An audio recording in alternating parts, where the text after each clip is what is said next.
ठाण्यातील एकनाथ शिंदे यांचा बालेकिल्ला वागळे परिसरातील वागळेचा राजाचं पारंपरिक वाद्यांच्या माध्यमातून आगमन सोहळा पार पडला। गणेशोत्सव पर्यावरणपूरक असावा अशी इच्छा यावेळी शिवसेना सचिव संजय मोरेंनी व्यक्त केली आहे। लाडक्या गणरायाच्या स्वागतासाठी जळगाव नगरी सज्ज झाली आहे। गणपती बाप्पा मोरयाचा जयघोष करत घरगुती बाप्पांना घरी आणण्यासाठी बाजारात गणेश भक्तांनी मोठी गर्दी केली।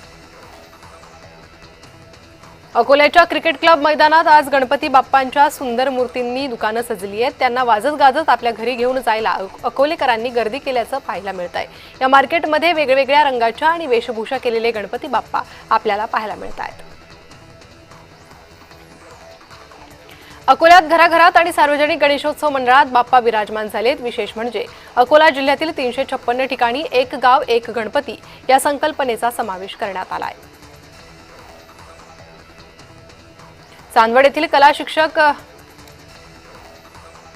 देव हिरे यांनी फलट रेखनातून रस्त्यांच्या व्यथा मांडल्यात। गावगावी शहरात रस्त्यांवर पसरलेले खड्ड्यांचं वास्तव समोर आणणारी ही कलाकृती आज सोशल मीडियावर चांगलीच व्हायरल होते।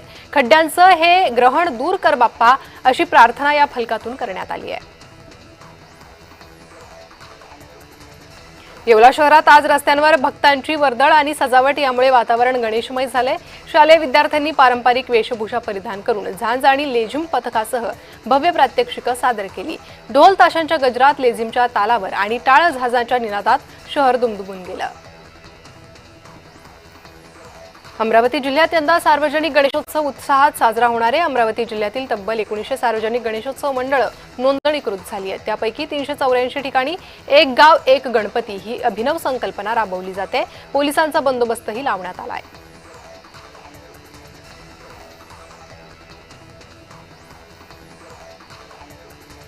आजपासून गणेशोत्सवाला सुरुवात झाली असून देशभरात गणेशोत्सवाचा उत्साह पाहायला मिळतोय।